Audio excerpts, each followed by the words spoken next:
Welcome to Clientology, the art and science of client getting. In this podcast, we're going to discuss how you can attract, convert, and deliver. So, attract is how do you attract your dream clients while simultaneously repelling nightmare clients? And convert, we're converting those perfect prospects into dream clients. And lastly, under deliver, we're going to focus on topics around how do we deliver wow experiences. The theme throughout is how do we become more referable? How do we build referral programs and deliberately have systems that work to bring us a steady stream of perfect prospects and dream clients? Welcome to the show. Our guests are all experts in their field and they've agreed to share their insights with my audience. I hope you enjoy and I look forward to your comments and feedback. Welcome, everyone. Today, I'm really excited. I have my friend Pete Kane on. Pete, why don't you tell me a little bit about who you are and what you do? Thanks, Jeff. Thanks for having me on the show. Yeah, I live here in Atlanta. My wife and a couple of kids and a bunch of grandkids, and I just have a burning desire to help people with their online reputation from a work standpoint. And I love the fact that, people now have to be intentional about building their reputation. It doesn't happen overnight. And, I'm a dyslexic, ADD. So I put those together, which kind of makes for a magic formula. And then I just recently had a stroke. So I realized that, I put in 5 hours a day. So I have to practice the 80-20 in reality, because I just have to make sure I'm doing the most important thing every day. So I'm excited to talk with you, Jeff. Well, I'm excited to have you. And I think you and I can do a separate episode only on 80-20, because I think that is the intersection of commonality between us. We both firmly believe in practicing that prioritization. And, there's a discipline that comes with picking the right things, doing the right things, and making that decision to not do some things that don't drive our business forward. So Totally. now, in terms of the online reputation, who do you like to work with? Who do you serve? I like to work with contractors that are faced with people making decisions, not necessarily. I mean, I like retailers. There's nothing wrong with them.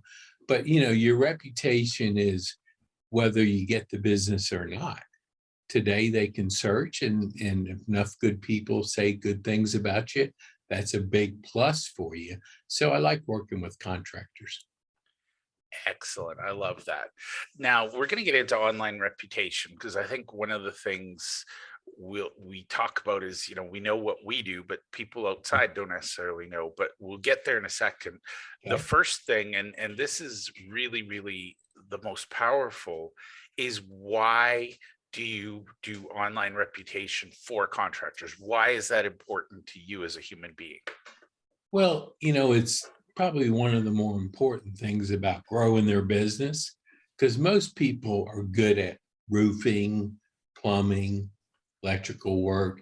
But, when it comes to online reputation, they're not skilled in that area. So by providing them with a way to build their online reputation, I'm allowing them to get more business, because, people will trust and verify. Even if I recommend you, Jeff, I'm still going to search you. Could my friend be totally wrong? Yes. And I'm going to check you out. And if I check you out and you look good, I'm going with you. So that's why it's so important that today it's too easy to just go on your cell phone and see what people are saying about a business that you want to do business with, or a referral that came into you that somebody said, hey, you gotta do business with Jeff. Okay, that's great. Let me see what others are saying about Jeff. Excellent. Now, what are some of the common misconceptions when you're talking to contractors? What are some of the mistakes or misconceptions they have, and you have to educate them on before you can work with them? Good question. I think they think that they just have to get a few reviews up. Hey, let me just get a few people saying some good things. But they can forget about it. So they may go a couple months without getting decent amount of reviews. So I have to educate them on it. It's important that you get them on a regular basis. It's important that people say things. So if you text it to them, they're more likely just to give you a star rating and not put a comment on it. So we email it to people, and we put a system in place, Jeff, that, people are busy. I mean, that's just the fact of life. They have good intentions. They'll say, oh yeah, Jeff, I'll give you a good review. And they forget. Yep. Well, our system reminds them in 3 days. It doesn't bother them, but just makes a friendly reminder that, this is what you do. And make it easy for people. So I'll tell the contractor, we make it easy for them. We know when to ask, and we know that you have to keep doing reviews. It's not like, well, oh, good, I've hit 25 reviews. Now I can sit back and relax. It doesn't work that way. And it doesn't work with Google that way. I love it. And I should point out for the listeners, and shame on me for not, Pete is so passionate about online reputation management for the contractors. He's actually written a book on it. So we'll share details on the book in the show notes, so you don't have to go searching for Pete and looking everywhere. But I love that you're so excited you wrote a book about it. Are there any other misconceptions they have about reviews? Because I think those are probably the biggest ones. Well, they think, well, Google reviews are the most important, and they are. But, somebody's going to search your company name with the word reviews. Now, if you've spread them out and put just a couple reviews on Nextdoor and Facebook and Yelp and some other sites, you dominate real estate. And if you can push all your competitors to the second page, they're not even thinking of the competition. They just say, well, gosh, look at all these sites that say good things about Jeff. Hey, it's obvious that I'm not the only one. And it's a good decision for me, because I'm not going to look like a fool, because there's other people that think the same way. But I've dominated real estate. And real estate is like real estate. Online, it's the first page of Google. Yep. And that's that terrible joke, the best place to hide a body is on page 3 of Google. So yes, I love that. Now, so online reputation, and I want to get to the heart of that, because I think a lot of people listening don't know what it is. So what are the problems that you solve by fixing online reputation? What are some of the things people are struggling with, where they can identify that, oh my God, I need to talk to Pete today? Yeah, good question. Well, I think that people assume that hey, I do a good job in the community. It's going to be communicated online, and it isn't. If I had a friend, I was talking to a franchise company, and they just brought in a new marketing person. He had told me that he went to work for an NHL hockey player. And the first thing that came up in his search for reputation was a fight he did years ago. And he just wanted to get away from that being the consuming bit of content on his reputation, because he's not like that. So the guy had to craft a strategy around, bury that, put more good things out there. So when he Google him, that's not the only thing they read about him. And that makes it better for him that he is intentionally put together a strategy to formulate his reputation. I mean, he's a formidable guy. Don't be a well-kept secret and say, well, it'll happen, eventually. Yeah. It doesn't happen eventually online. Nothing happens unintentionally or eventually. It's just, you got to take the driver's wheel and go out there and put your reputation together. And I think that is very valuable. I'm going to underline it for our listeners. Whatever business you're in, too many people assume that the world will take care of them. They assume that things will happen for them. And, we have a saying where I'm from that when you assume, you make an ass out of you and me. I think that's the challenge with online reputation. We will always hear loudly from that one person that didn't like us or wasn't happy with us. And Absolutely. I don't think people recognize that, number one, you can do something about it. But number two, you can bring in the positives because, if you can get 10 positive reviews, that one negative looks a lot less relevant. Um, Totally. from your book, I know that there was one where you got them 500 reviews. If they had a few bad reviews, nobody's going to look at it and go, 500 people must be wrong. That one person's got to be the only one that's right. True. All right. Yeah. Now, I like to give some quick wins. So Okay. if somebody was looking at just, getting to a point where their online reputation is a little better, what are a couple of things that they could do today to start improving their online reputation themselves? So before they come to see you, how can they get over some of those Yeah. common hurdles? Go on your Google profile, see when the last time that you got a review. That's number one, because sometimes people have 60-day-old reviews.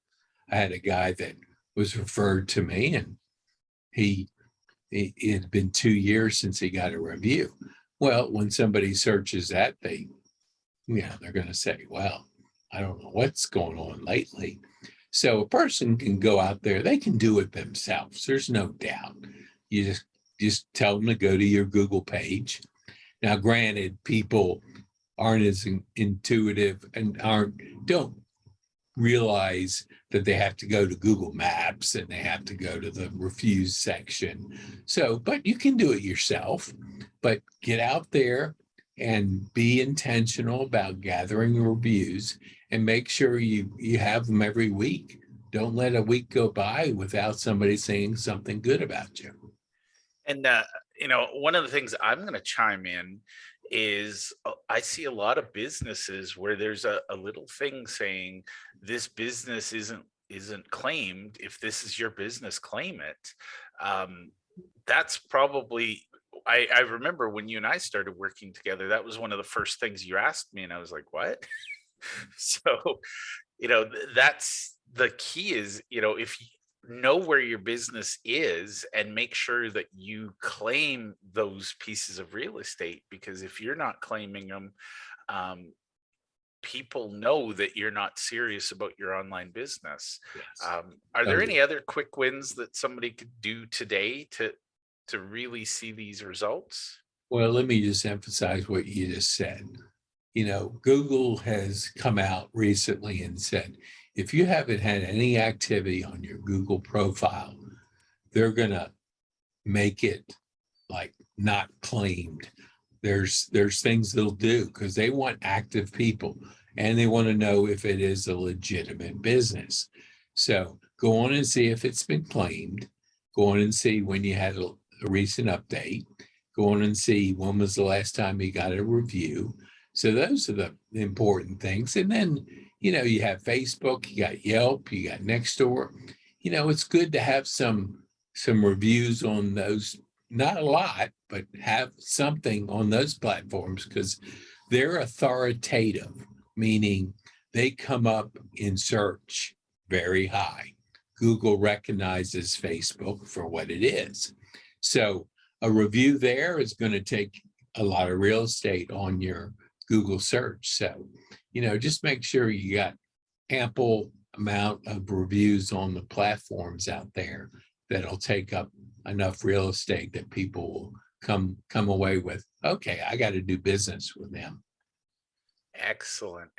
And the last piece I will chime in, and this is my advice, and I going to claim it as yours because I feel I've heard this, but the piece I would say is start to think about when your customers or clients are most happy with you, and Yeah, then figure out a yeah, process so that you're getting those reviews consistently, because the okay, greatest sin is to have a raving fan and not ask them for a review. yeah. Oh, that's absolutely positively right on. And there is a time to ask. I tell the story about a shoe company that when you would buy a pair of shoes, the first couple of days you're breaking the shoe in, so your foot's pain, is hurting. If you ask during the first day or two and their foot is aching, do you think they're going to give you a good review? Chances are not. But if you ask at the fifth day when everything's starting to work out, they're going to be happy as can be because you now have a product that they love. And I call it those magical moments. There's a time when you're going to solicit feedback, and that needs to be automated because you have to figure that out for your business. And that's when you have to get that information to people to take advantage of that magical moment. I love it. Now, when it comes to working with you, I suspect there are some natural friction points. Your potential clients need to do certain things in order to work with you. What are some things that they could prepare in advance so that if they come work with Pete, they're ready to go? They're not chasing things after the fact. What information or what do you need them to bring you so that you can do your magic? It's just email address. We can look up their phone number because it's going to be on their Google page, but email address that you use, because that's how you're going to get communication from people. Then we like to get their logo because we're branding something for them. So there's very little that we need from our prospects to get them going. We do all the heavy lifting. You focus on building your business and let us do our thing, which is build your online reputation. Excellent. And one thing I'm going to point out just as an observation, and you can correct me, if they're really shoddy in what they do, probably there's not a lot that can be done, because if you're collecting reviews and all the reviews say the work is shoddy, it's going to Mhm. just do more harm than good.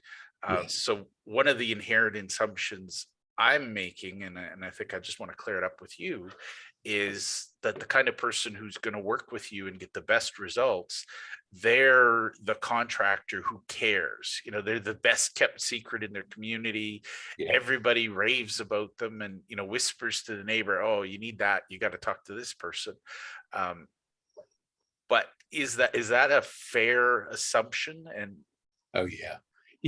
I like to tell people that, I look at their reputation before I will work with somebody. And if they have bad reviews, I'm going to say, what's going on here? If they said they just bought the business and they want to turn it around, that's a good answer. If they said, hey, that's just people complaining. No, it's not people complaining. You got to step up your service, because even though people will be more inclined to give you a negative review than a positive one, you have to be sensitive to the fact that that's your reputation. So, I'm not interested in somebody that doesn't care about their reputation or is just going to say, I'm going to do what I want to do and the heck with the reputation. Just turn things around for me. I want a person that is concerned about their business, that wants to do a good job in the community, and I'll help them do it. excellent. And I felt that was important, so thank you. Would you like to share a story with someone that you worked with? And again, we won't name names because this is a local show, but where were they when they came to you? What sort of work did you do with them? And Yeah. what was the outcome at the end of the day? Yeah. I'll give you two examples. There's an electrical company, And, he was starting out his process. So we took him from 100 reviews to over 500. And more importantly, he now had a person that if he needed to ask a question, he could. So that was a person here locally that did really well with gaining a lot of reviews. And then we used, if 500 people wouldn't be wrong, we leveraged that. He just got awarded the business person of the year. I'm sure reviews had a big part of it. Then I had another client that he ended up saying, he has 2 locations. And I said, we really need to focus on your other location. And an employee had left a bad review. See, if you're an employee, you cannot leave a review on a business. If you want to go to Glassdoor, place that's appropriate. Yeah. So we got it removed for him. And, we have our contacts and, we were able to get it removed. So that negative black eye gets removed. And now we're on solid foundation.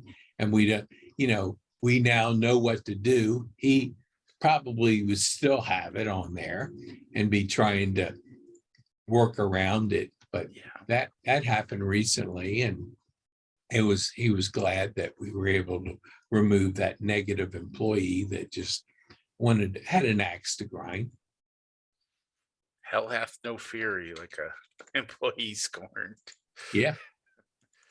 Excellent. All right. Well, let me get to, I think we've got a couple more questions. So if somebody wants to work with you, and by the way, I love that a lot of people think, oh, a bad review is there and I'm stuck with it. And I love that you can actually impact that. What's the best way for people to get in touch with you based on the show if they have questions or they just decide, they really like Pete and they want to work with him?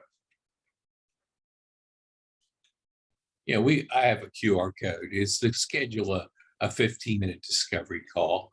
I'll know by that call. I can do my research on you. We have a reputation score report that we put everybody through, and it's a very comprehensive look at your reputation. We put them through that. So we'll put in the show notes a QR code and allow people to schedule a 15-minute discovery call with our company.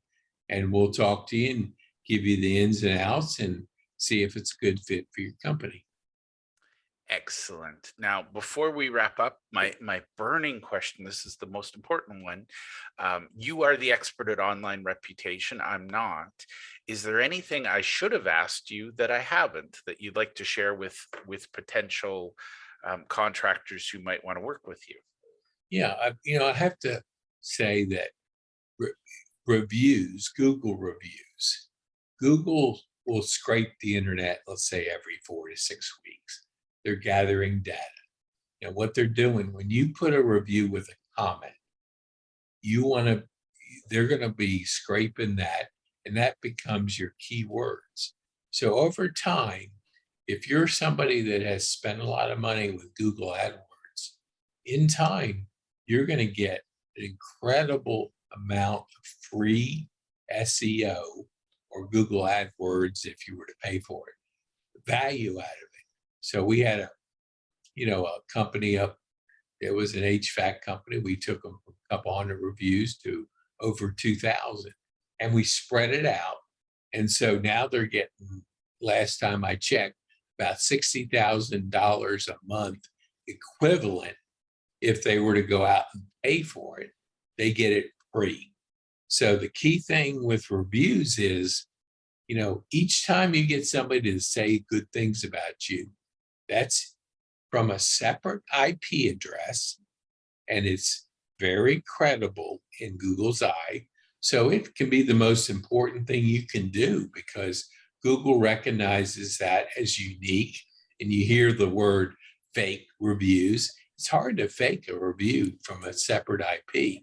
If they see multiple reviews from the same IP, you're not going to get on your profile because they'll screen out that and hold it back. So work on your reviews, and over time, you're going to get a lot of free organic exposure with your reviews.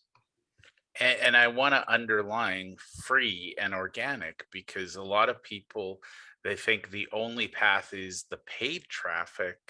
But in my experience, and I want your opinion on this as well, the best traffic is the organic people who are actively searching you.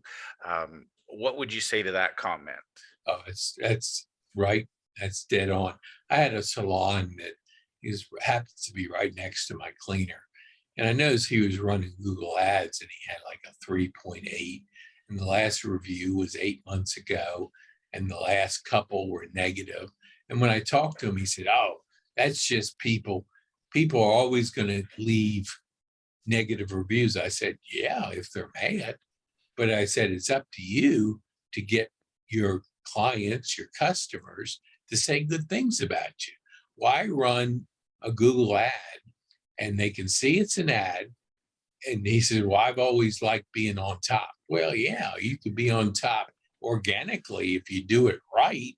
Yeah. So you don't have to spend any money. And, the fact I've heard, I don't know if this is the case, but Google has raised their ad rates 100% every year for the last 5 years. So it gets quite expensive if you keep dumping money into Google AdWords. Take control of your listing, get the reviews on a timely basis, and keep the pedal to the floor.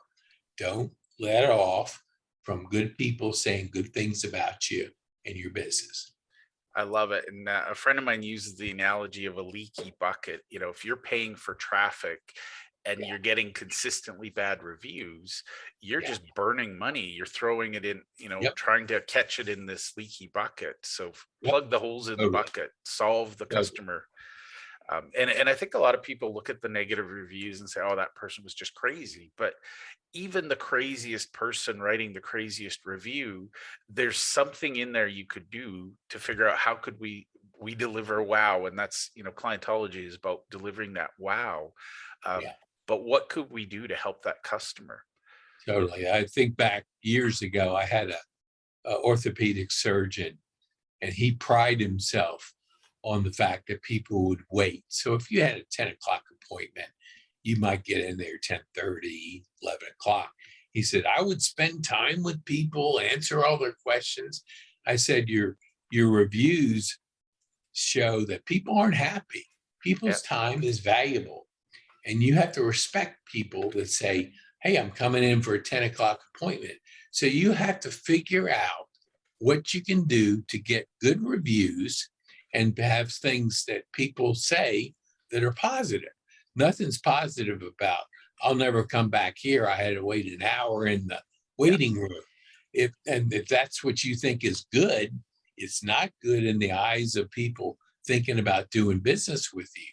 So you got to figure out, keep those appointments, be and have high integrity, whether you schedule them 2 hours apart, whatever you have to do, or you have your Q&As that people ask all the time, make that available. But do something that people aren't mad at you, that they're going to run to your Google listing and give you a negative review. I love it. Well, Pete, I know you are very busy because you are exceptional at what you do. I want to thank you for taking the time to hang out with me today, and I really appreciate it. Oh, glad to. And I'll do this. Some people want to get their reputation score. We'll put in the show notes a QR code that they can scan, and they can put their business in there and just see what the reputation score comes to, because you want to know, how you rank against your competitors. I mean, that's competition. I mean, that's just, everybody wants to look the best, but online you have to be intentional, like we talked about, Jeff, and it doesn't happen by accident. It Nope. happens with you taking the steps to make sure you have a stellar reputation online. I love it. Well, thank you for being on the show today, Pete. Thanks for having me. I always enjoy talking about reputation and helping people build their business.